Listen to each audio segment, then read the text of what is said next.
Well, Adam, it looks like we have about 1 minute to go. Are you in Connecticut? I am in Connecticut. Yep. Okay, Are you okay. in Atlanta right now, Bruce? I am. How's the weather? We actually got some snow. First time in a while before Christmas, actually. So being from New England, snow is not something that we shy away from. So it was nice to get a little bit for the holiday. Yeah, yeah, yeah. So it was 19 degrees here in Atlanta a couple of days ago, and this morning it's like 20.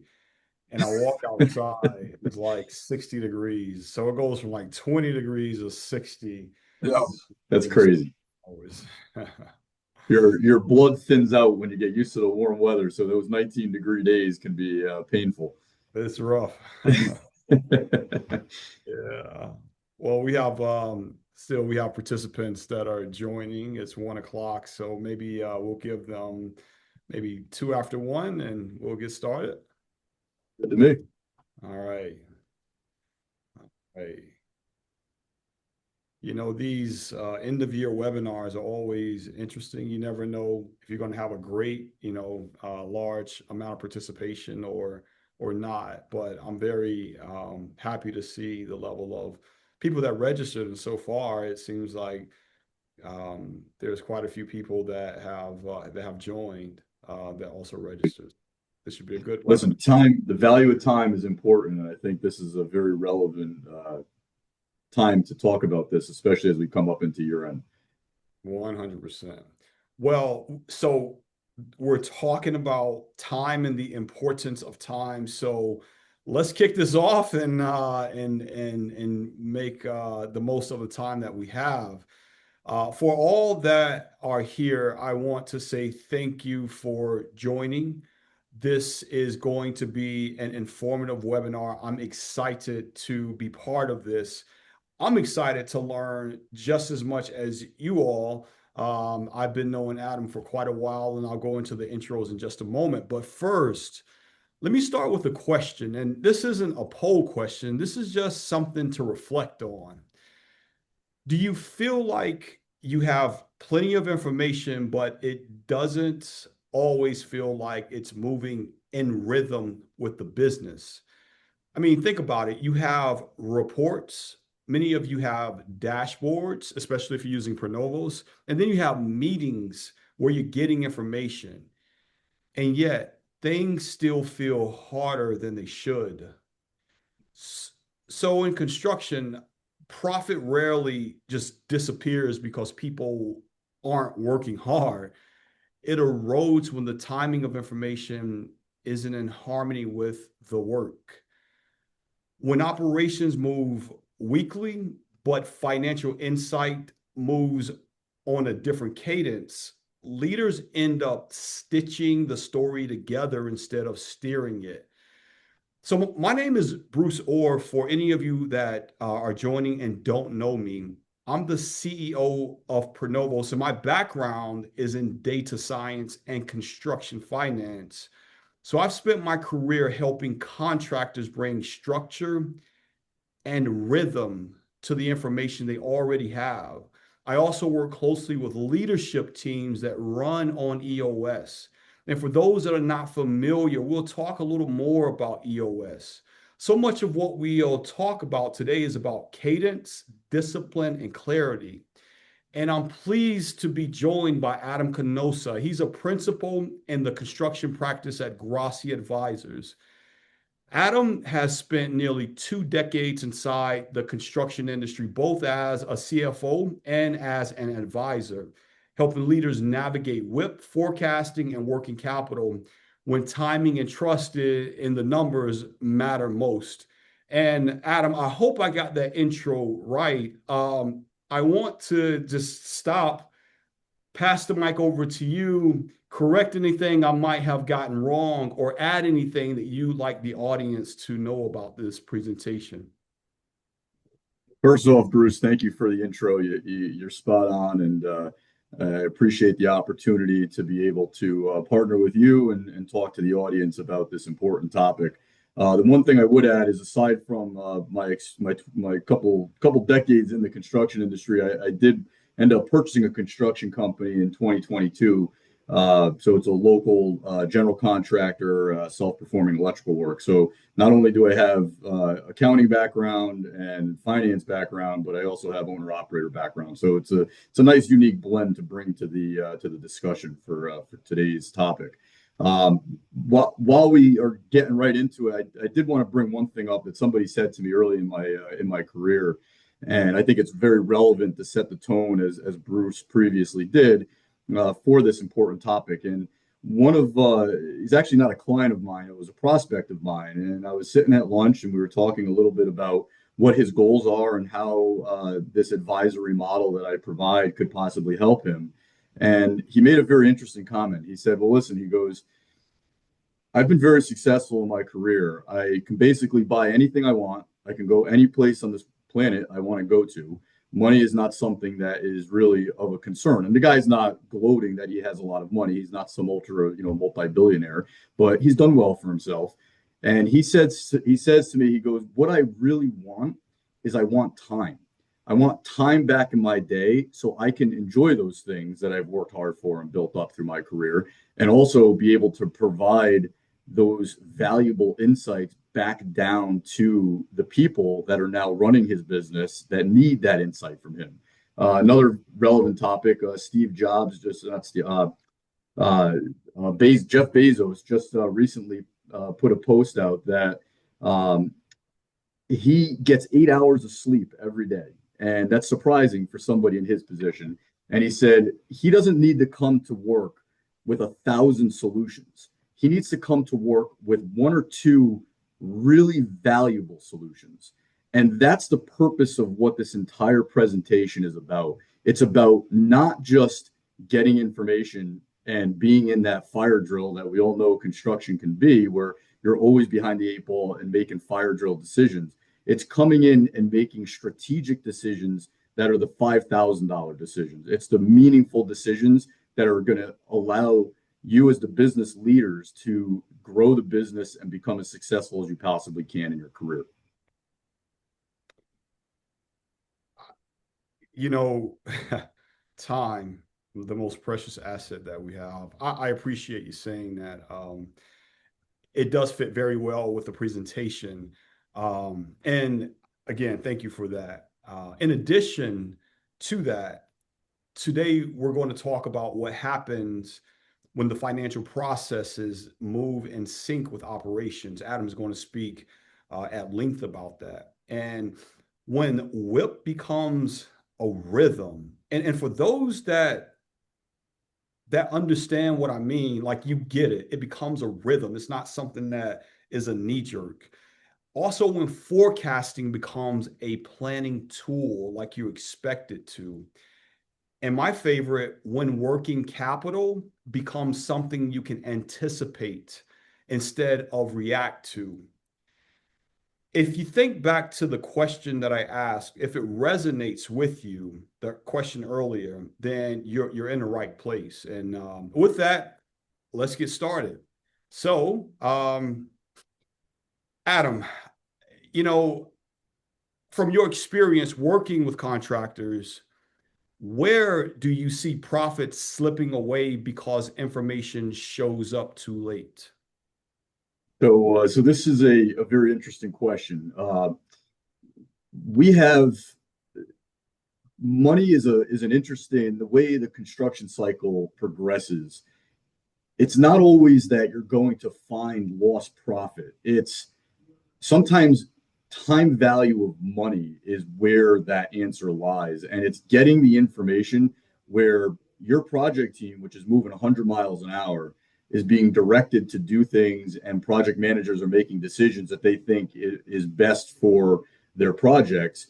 However, what's happening is those decisions are in one way, shape, or form costing money somewhere.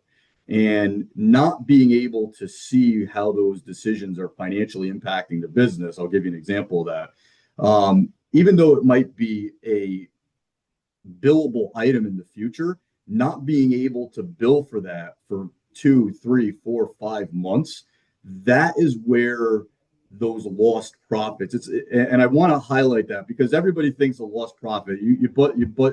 you bid on a project and you budget a 15%, a 5% profit margin. You might always maintain a 5% profit margin.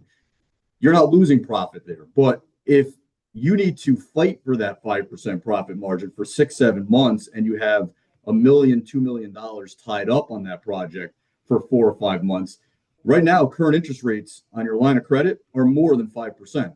So that's where profits get lost. And it's a very convoluted way of tracking it because a lot of financial metrics don't look at that.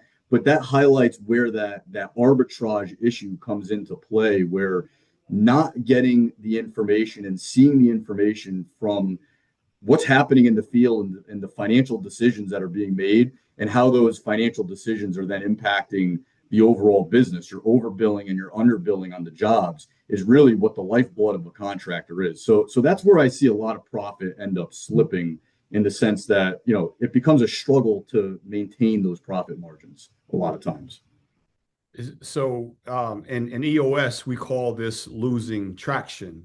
If leadership is making decisions on stale data, the company is running at two different speeds. You got operations, they're moving weekly, finance is reporting monthly or quarterly, and that gap is where margin disappears. And most of us don't have the luxury of having a wide gap. A follow-up question for you. When that information finally does surface, what problems are already in motion that leaders tend to struggle with to correct? So in scope and out of scope, right? So it's easier for a contractor to go to a owner or an inspector or an engineer and have that conversation about an in-scope item that needs to be billed for versus an out-of-scope item that might be approved um, in scope, meaning that it was directed by the owner, but it was not approved in dollar amount.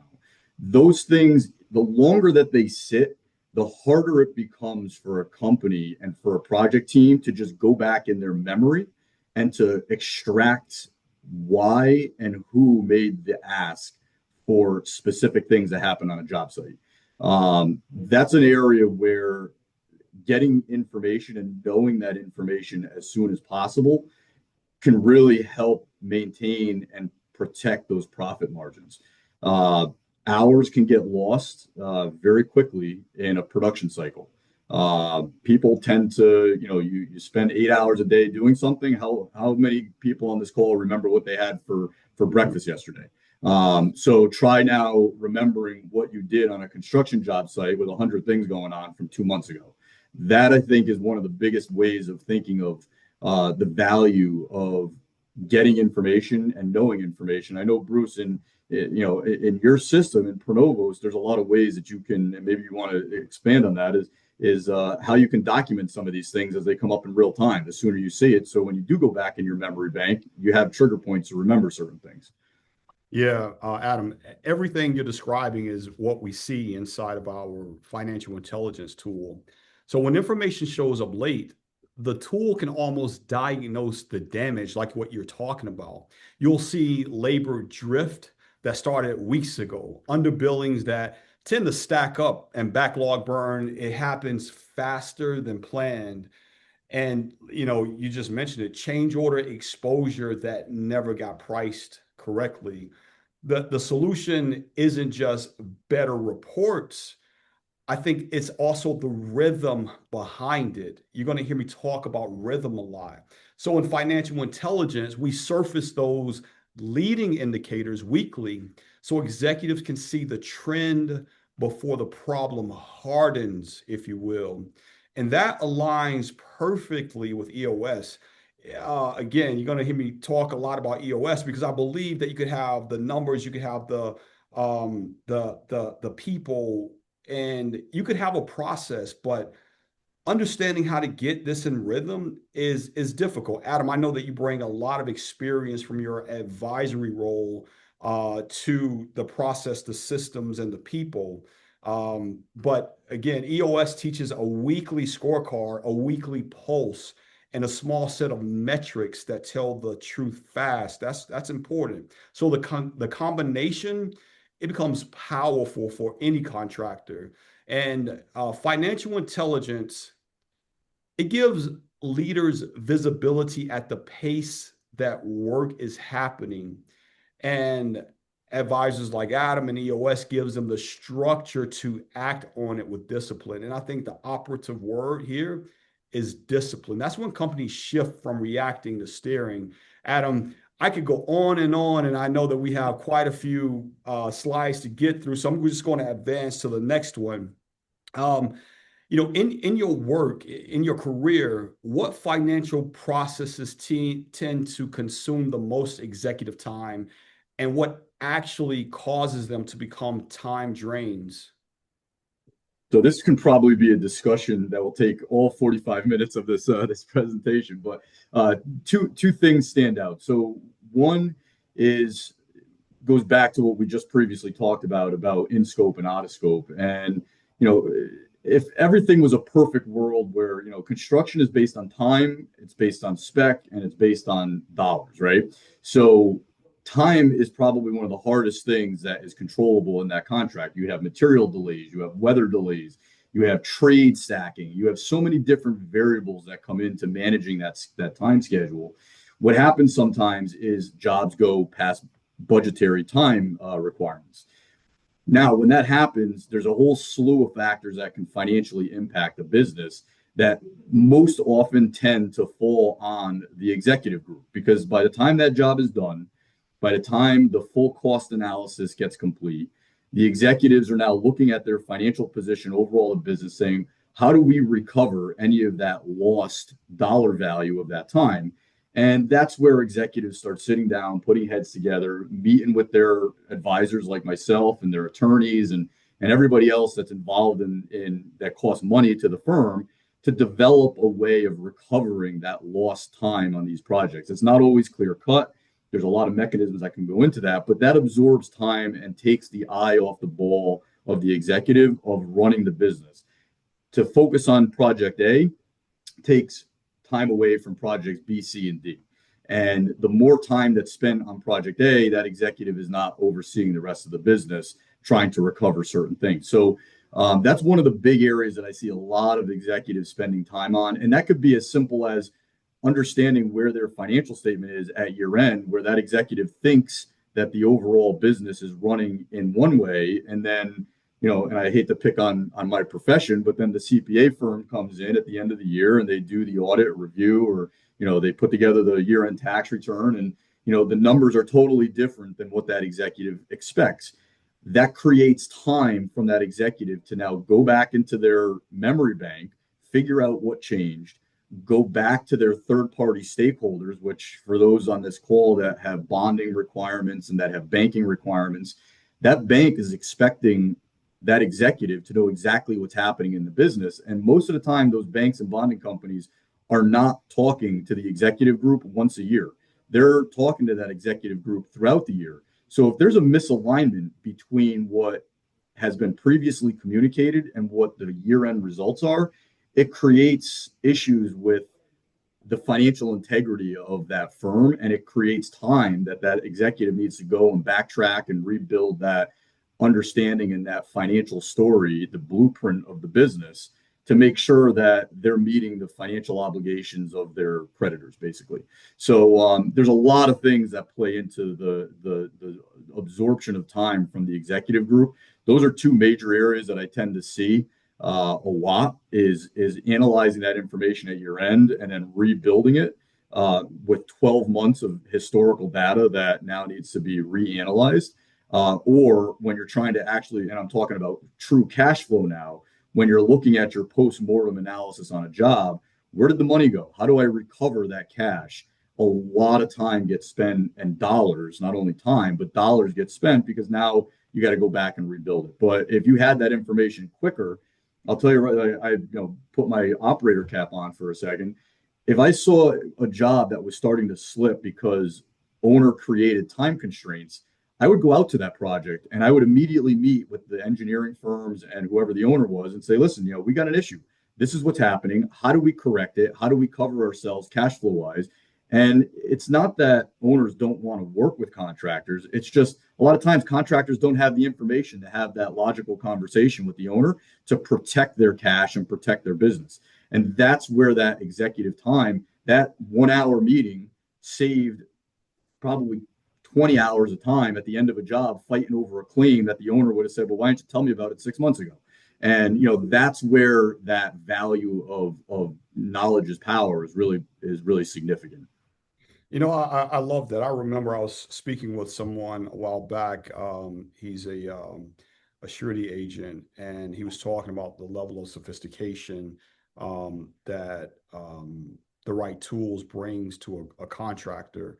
And the example that you just talked about, you know, when you don't have easy access to information at the right time to have conversations with your client, it makes it hard to have those discussions. And so, like, going back to like financial intelligence, I think that you have to track a handful of metrics or KPIs that tell the truth early. For instance, labor productivity variance, under billing ratio, change order exposure, backlog burn rate. These start slipping weeks before the financials ever show it. And the problem is, while you might have an ERP that you've been feeding data into for a long time, being able to surface that information and having the rhythm around how to interrogate and look at this information, not all of it, because you'll just get lost and drown trying to have 30 KPIs that you're looking at. It's just what's most important. The problem isn't that contractors don't have the data. The problem is they don't have a structure that forces them to see it and act on it every week, not every month, not every quarter, but every week. And that's where I've personally seen EOS make the difference. When you combine financial intelligence with the EOS scorecard and a weekly rhythm, and again, it doesn't have to be EOS, but you need to have a structure. You get a system that catches these issues before they harden. So again, financial intelligence will give you visibility, and a structured process gives you the accountability and the cadence. And together, it gives the leaders a solid operating structure. Same data, same rhythm, same pulse across operations and finance. And that's what turns financial information from a historical report into a tool you can actually run the business on. Adam, in most contractors you advise, what creates the disconnect between the rhythm of field operations and the much slower rhythm of financial reporting? So I don't want to take too much away from one of the future slides, but this finance is a very historical process by its nature. You can't get financial data without having it already happen in the past. So what tends to happen with accounting is people, and this goes right back to your comment about KPIs and having too much data.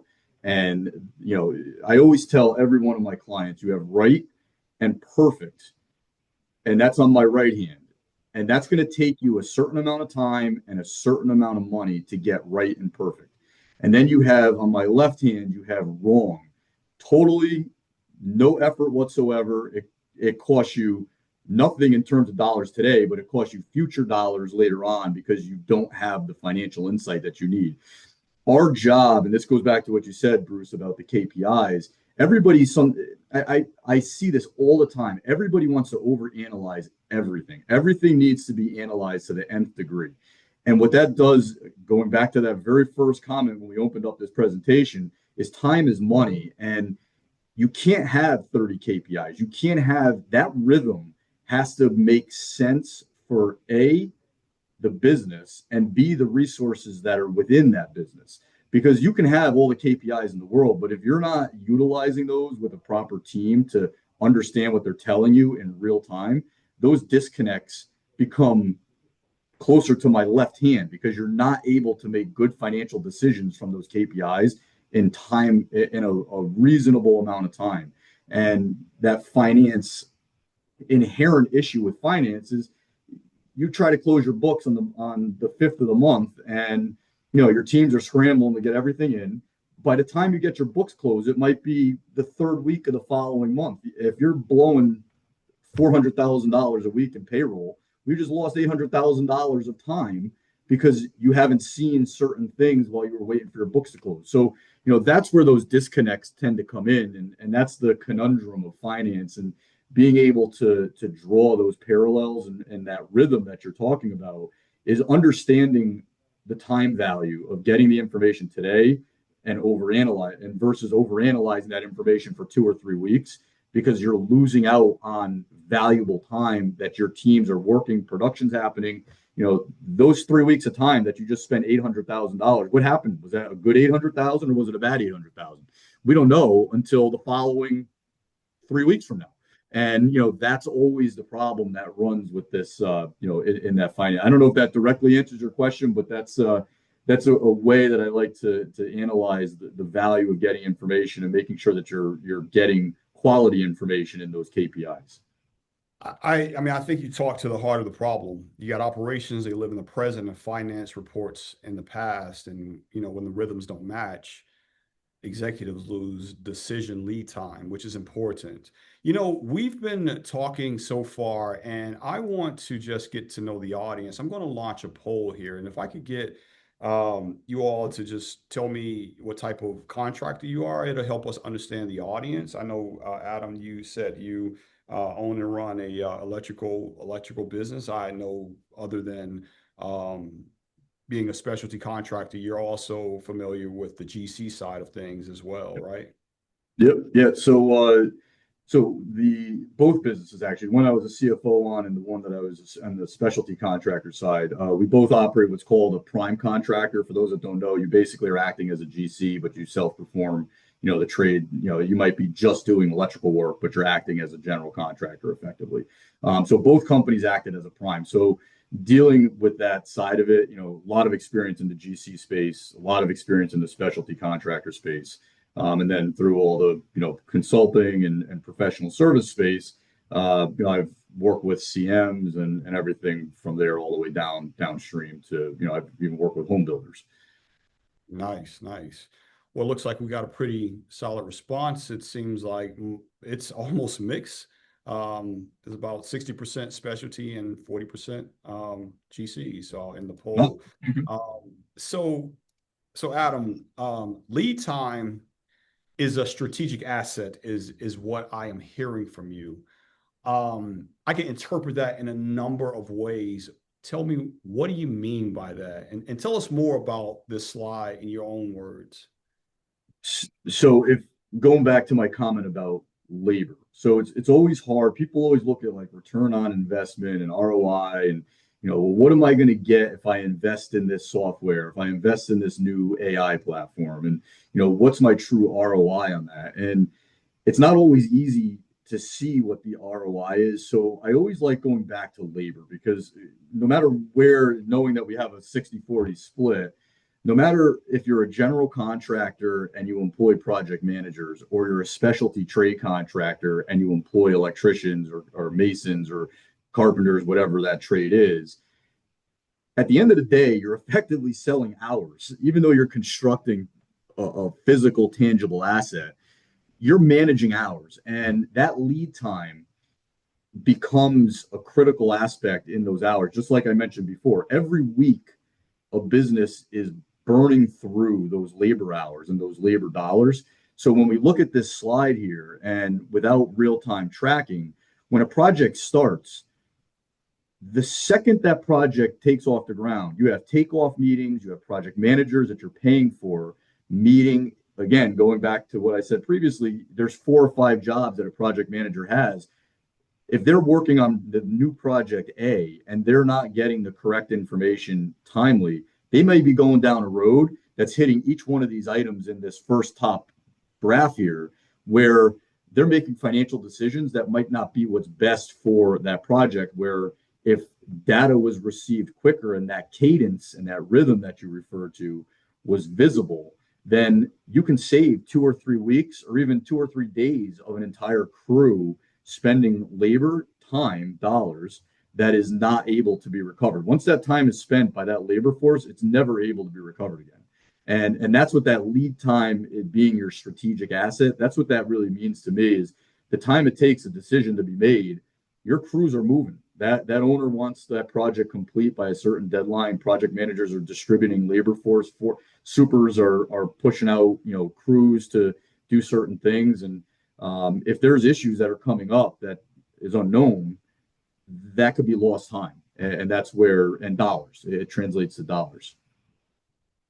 I got so many questions and comments about that because I know we're talking about executives for the most part. However, the way you just explained this tells me that the strategic lead time as a strategic asset is just as important for the project manager, right? Because it is a project manager that should be managing, a lot of this. And I'm just curious if you agree, and it's quite all Yeah, right.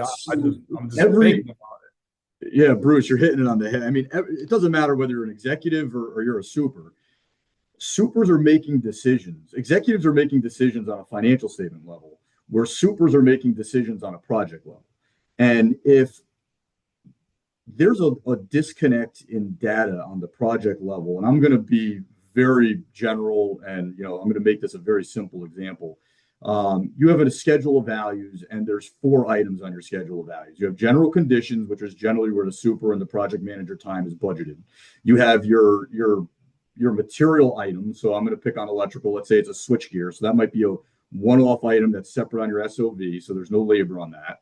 And then you have maybe your installation, and then you have your project closeout, right? So if you're looking at that installation schedule of values item, that's what you're working on.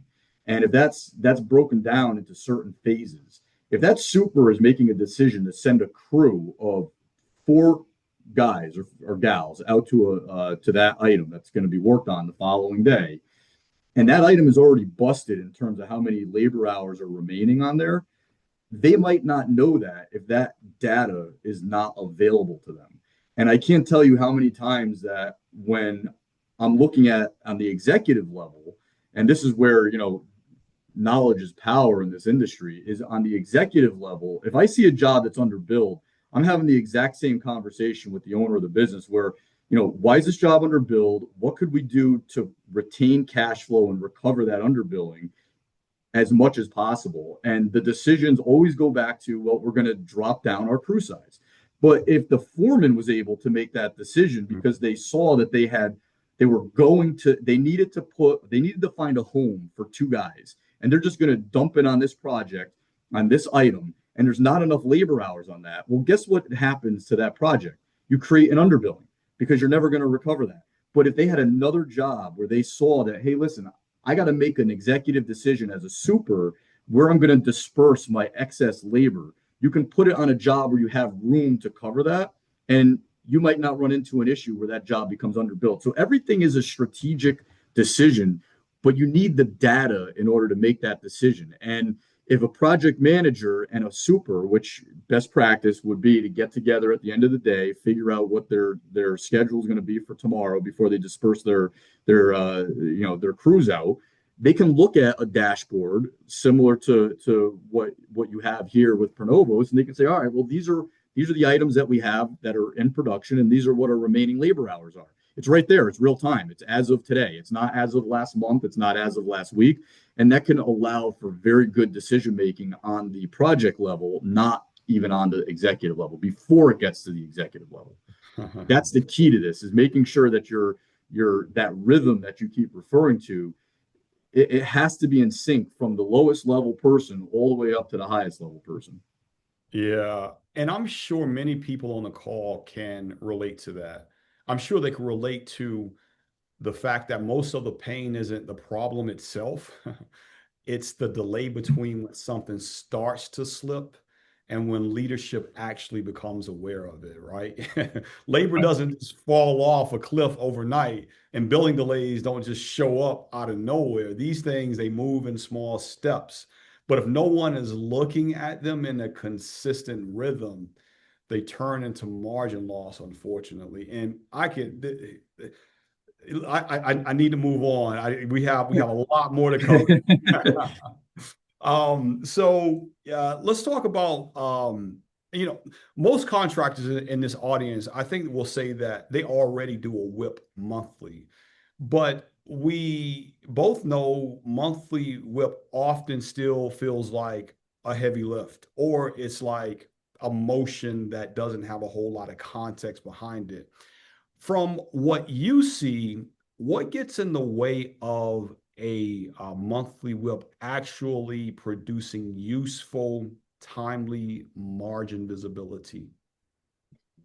It goes right back to taking something that happened 4 weeks ago and trying to pull a project manager that's working on 6 or 7 things into the office and reanalyze each one of these projects one by one, job by job, going back to what happened over the past 30 days, or at that point, probably 45 days, because now you're halfway through the following month.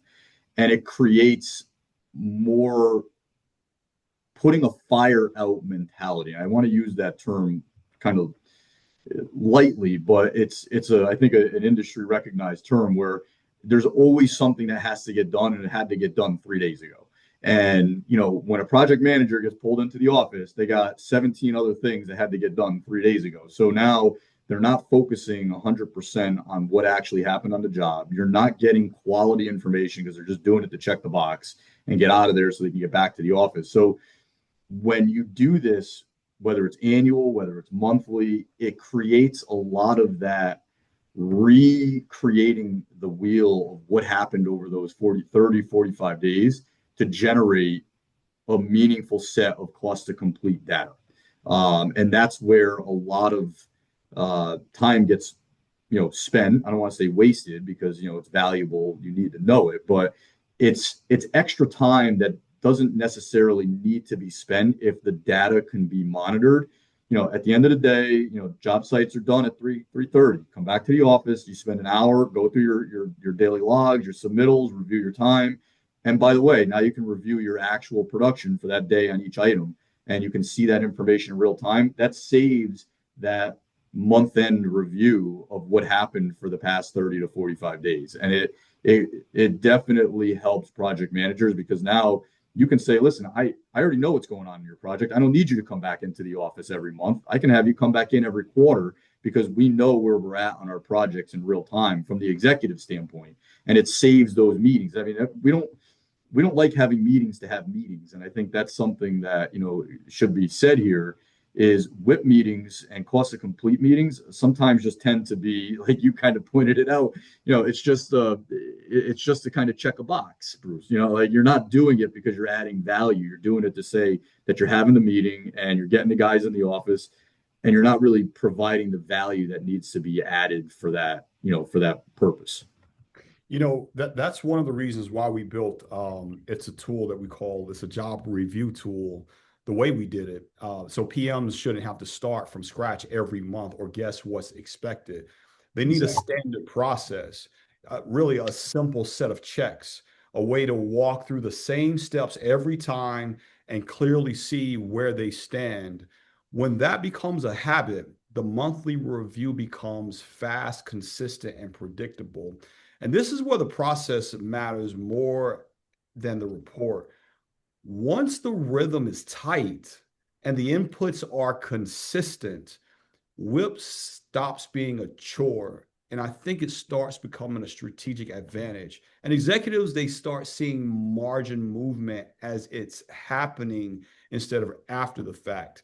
I'm looking at the time check, Adam. I'm just going to advance to the next slide and talk about traditional forecasts and the failure around that. So, when you look at how most contractors forecast, what causes the breakdown? I mean, why does forecasting end up being too detailed, too slow, and too backward looking? What's the problem? I'm going to give a quick, for essence of time, I'll give a quick example. Uh, One of my clients asked me to come in to figure this exact problem. They couldn't figure out why there was a disconnect between when their project team would go through They were a Procore account. They used Procore. So their project team would go through their Procore. And by the time it got to finance, it was like the cost of complete was totally upside down. It made no sense whatsoever. And then it created all this back and forth, and numbers were never, quote unquote, solidified, right? There was always a disconnect between ops and accounting. So I went in and they flew in their project team. This was a very large company. They flew in their project team. So I sat in for the meeting. I said, listen, I want to have your controller at that meeting with the computer open, going through. Now, this is, like I said, a big company, going through every project while the project team is talking about the job. They're going to have their computer open. So the project team goes through, yep, we're done. In Procore, for those of you that have used it, they're updating what their cost of completes are by item, and they get down in this specific job, they're saying they're 100% done, zero cost of complete. Woo, good job. You hit your margin. Everybody's happy. So I said, okay. And I'm looking at the WIP. Now, here we are with 3 people. So think of the time on that. Think of how much time is being spent. You have 3 people that are going through this process. You have the project executive, myself, and the controller. I have the WIP open, and I say, okay, you're saying you're 100% complete and you're done. So the cost of complete from last month on the WIP, which was about $900,000, what happened to that? And he looks at me like I had 3 heads. Then I said to Emily, who was the controller, I said, Emily, do me a favor, open up they use Sage. I said, open up Sage. Tell me what is open in purchase order. So she opens it up, and it turned out the roofing subcontractor has not invoiced. So here we are having 3 people spend in this they literally flew people in from around the country. And it turns out that they weren't zero cost of complete. They had $900,000 in cost of complete. So that was the exact definition of where that disconnect comes in, where the project team, in their eyes, they're done. But they don't know that the roofing sub never invoiced that last invoice, and it was not entered into the accounting system. So if that job was reported on the WIP as zero cost of complete, and 3 months later, the roofing sub sends it in, that job is going to take a $900,000 fade. And then upper management is going to say, what the hell? I thought we made 20% margin on this. And in reality, we made 15% because the roofing sub hit late. That knowledge, that disconnected knowledge, had they had known that they still had an outstanding invoice, you could have eliminated that entire meeting almost. And, that is a very real example of too detailed, too slow, too backward looking. It hits each one of those categories because the project team is done. The roofing contractor actually was finished with the work, but they just never invoiced yet because that was their control that was not done yet. So if they had the ability for their project managers to see what open purchase orders were there, then they would have been able to know that, yeah, we're done, but hey, roofing sub, I need your invoice. You never sent me the invoice. Get it in so accounting can close the job out and we can show the WIP the way it's supposed to be shown, and everybody can walk away from that meeting knowing that that job is properly, the cost of completing that job was done correctly. That's classic. I've heard that many times. I'm going to Adam, probably fast forward a little bit for the sake of time, because I know that there is some information that you want to definitely want the audience to learn about. But we talk about the problem, but what does a strategic forecast look like? So this is an area I love getting into this. This is where, the difference between accounting and, advisory kind of gets into that world a little bit. Strategic forecasting, most jobs aren't losing money because of direct material labor subs, because those are pretty much known by the project team, by the ownership, the leadership, the accounting departments. A lot of times what happens is that indirect cost, the G&A expenses, that's where things tend to, that future cost that hasn't hit yet, that's not really in the project manager's face. They're not seeing it every day. They don't have control of it. That's where the strategic forecasting can be very important. Knowing, you mentioned this before, Bruce, which was your future backlog gross profit. A lot of people look at backlog. That's great. You got 20 million in backlog. But how much gross profit do you have in that backlog? What's your true cash flow that's coming in from that backlog? You might be overbilled on all your projects, and that gross profit is never going to be positive cash. But guess what? You still have to pay the accounting department. You still have to keep the lights on in the building. So this strategic forecasting and being able to know when those dips and valleys are going to happen is incredibly important in construction because cash flow is such a vital piece in this industry. Being able to see those metrics, what's your shovel ready cycle? What's your procurement to shovel ready cycle for your new wins? Your backlog gross profit, you might have 4 months of G&A cover there, but it takes you 8 months to get a job off the ground. So, you have a problem. You got to be ready for that. You have to know when that's going to happen. And that's what that strategic forecasting looks like. It's knowing when you're going to have that and how to prepare for it is what, that whole modeling is really, allowing that business owner or the executives to see those ups and downs. And you have this little chart over here. I mean, this might not be exactly what I'm referring to, but these charts are great ways that can be implemented to see when those ups and downs are done if this strategic forecast is done properly. Yeah, yeah. This is something that I rarely do on webinars, but I recognize that we are at 1:45, and I believe we might have scheduled this for 45 minutes. Adam, if you're okay, I'm going to keep you on and continue until for about 10 more minutes. I just wanted the audience to have a chance if they wanted to connect with you or if they wanted to learn more about Pronovo. So I'm just going to launch a poll. And if you have to drop off, I completely understand. But there's some nuggets here that we still need to hit on. So, I'm um, fine saying, Bruce. again, we got about 10 more minutes here. So I'm going to move on from what a strategic forecast looks like, and I think this is important, why the field is the key. So Adam, um, the further information gets from the field, the more it breaks down. From your perspective, what does accuracy degrade, or why does accuracy degrade so quickly as data moves from the job site to the office? We all know this. I'm just kind of curious to hear your thoughts about that.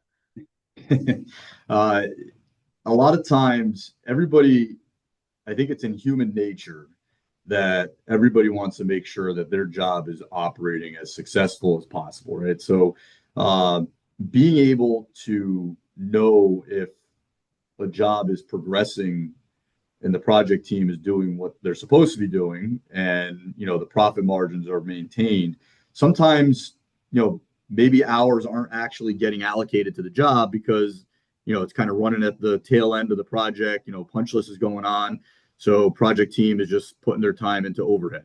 Well, how do you pick that up to know if that something like that is happening? That's where some deterioration can happen from the field to the office, because by the time the office gets it and the question gets posed to the project manager or to the general foreman or whoever it is, it might already be 30 45 days late. um, Everybody's heard the saying that a construction company is only as good as their last project. So that's why the field, they are the lifeblood of a construction company. The financial statement is just an offshoot of the project's success or failure. And, the field is the one that is really running that success or failure and being able to know when those things are happening. People end up coming off jobs. Like I said before, you forget what happened as time goes on. By the time that project manager gets called into the office to do a post-mortem on a project, it might be too late. Too much time has passed. Owners have moved on. Your opportunity to bring a problem up. There's all time constraints in contracts. So a change order, you might have to give 30 days notice contractually in order to recover a change order. Well, if you're not doing your financial close for 45 days and that change order happened in the first of the month, you might have lost your ability to go after that change order by the time it reaches the office and an executive gets it, that is the one that's having that conversation with the project manager and ultimately the owner. Yeah. And I think again, this is where process matters again. It's you need a simple, consistent way for PMs to walk the job every week or every month and update the same set of drivers. Um, when the process is clear, the information stays accurate. And when the information is accurate, executives can make decisions with confidence. And it's what you're saying, Adam. Let's talk about practical tools. When field reporting becomes standardized, how does that change the way leaders make decisions month to month or week to week? So standardization. So your muscle memory, I'll use the term, right? So your reaction to data, if it's the same and it's consistent, and when I say same and consistent, it has to be accurate. But when information is scattered, you can't you can't make the same decision on project A as you can on project B. Meaning, if one project manager is tracking their time, and I'll be very general again on this to just prove the point out. But if one project team is tracking change orders and out of scope items in an Excel spreadsheet, and another project team is tracking that information in a system like a database, like your ERP or like a Pronovos or a Procore, if the executive group has to go in, or whoever is responsible for coming up with what those change orders are and analyzing these projects, has to go in for one project manager and redevelop their understanding of that data on the Excel spreadsheet versus just running a report and getting their exposure on change orders, it creates this wasted time and effort, and it allows for human error to happen. And information doesn't always come out correctly when you do that. So that standardization and being able to go to one spot, and in today's world, there's a tool for everything. Making sure that the higher paid individuals of the company are spending that higher paid dollar as reasonably as efficiently as possible is what's important. So, I have a contractor in New York. They have three project managers. They do, surprisingly, they do a lot of volume, do about 80 million in volume. They have every project manager has their own way of tracking change orders. So now when they asked for me to come in, they were having cash flow issues. So they asked for me to come in, and I came in and I sat down with each project manager and I said, tell me how you operate. Tell me about your day. How do you run your projects?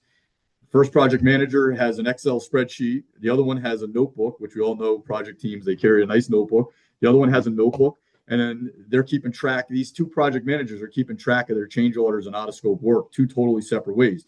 How is the accounting department or the ownership ever supposed to know what's happening on those projects if that data has to be separately extracted from each project manager? It creates a lot of time. It allows a lot of room for error. And to be frank, it just wasn't even happening at all, which is the worst case scenario when these things are out of that rhythm that you've mentioned before. Yeah, yeah.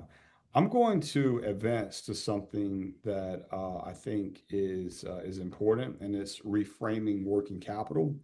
Now, uh, so this is where everything we talked about, forecasting, field rhythm, standardization shows up in dollars.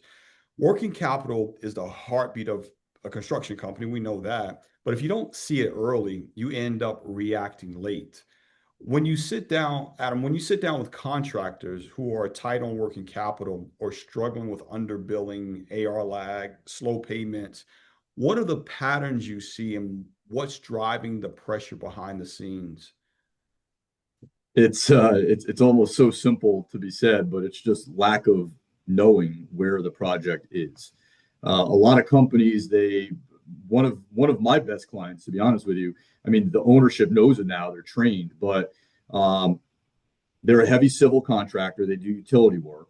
So indirect cost is a major aspect of their working capital buildup and how profit margin and everything is being managed.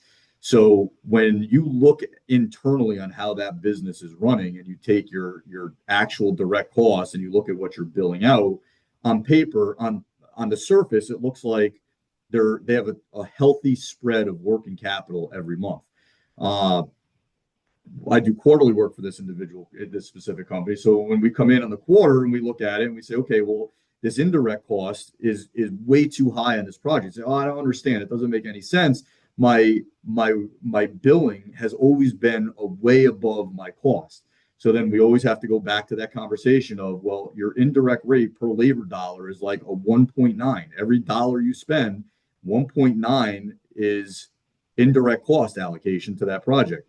So getting that information and seeing that, so then, if you need to bump up one of your items on your schedule of values, because when you're doing your pencil recs that, all right, I have $400,000 of labor. I know that I have $600,000 of indirect. I can't put my pencil in for 400 grand. I got to put my pencil in for more. And that's the project manager's role, to negotiate with the owner to say, listen, I need to get this rec approved for 800,000 bucks, whatever that number is, 600,000 bucks, because this is my true cost. And, oh, well, I'm looking at the job and you look like you're only 50% done. Yeah, but we spent 2 weeks on this side of the project that you guys are forgetting. We're really 70% done. Those conversations, the insight into that information is so important for the project team to know that, because then they're the front line to drive that working capital. And if that money is not being included on the schedule of values on a pencil, once you get that pencil approved, you just lost 45 days of an ability to build that out again. So that's where that working capital is so important for a business. Yeah, yeah. Well, once you know what's coming, you can plan for it. You can sequence billings differently, adjust manpower, accelerate closeout. When outside capital is needed, you aren't scrambling. You can time it. I think that's important. Actually, that's one of the reasons why we're putting so much energy into something we call quick pay direct. It's not to replace your process, but to give contractors a faster way to cover short-term cash needs without slowing down operations. And again, we are the financial intelligence tool that is basically wrapping capital up into that tool. Adam, we really got 4 minutes. Last slide. Year-end WIP. Here we are at the year end. When you walk contractors through December WIP, what are the time drains that consistently show up, and why does it pile up at once? And we got like 2 minutes. 2 minutes. I'll give you 10 seconds. All right. Indirect cost allocations are where a lot of headache always comes around with the year-end WIP. Is everybody thinks that their jobs are, just like I said previously, the jobs are progressing one way. Allocations happen at year end. If it's not being looked at consistently, it's a shock to the system when that underbilling rears its head. And now we got to go and analyze why that job is underbilled. 90% of the time, it's because, the indirect cost was not properly managed on the job. Time ended up getting ahead of the project team. But that's where a lot of that time gets lost, is analyzing that, figuring out why, and then figuring out how do you recover Is that simple, huh? it. Well, you have to get all the cost of complete done, but I mean that's usually where that time. And once that's done, and when you say a year-end WIP, you have to have a WIP in order to analyze. So once you get to that point and you're analyzing it, those underbillings, I can probably tell you it's 60% and 70% of the time. A lot of it is just how those indirect costs get piled on top of these projects, and it's not something that's looked at all the time if the WIP is only done at year end. Fair enough.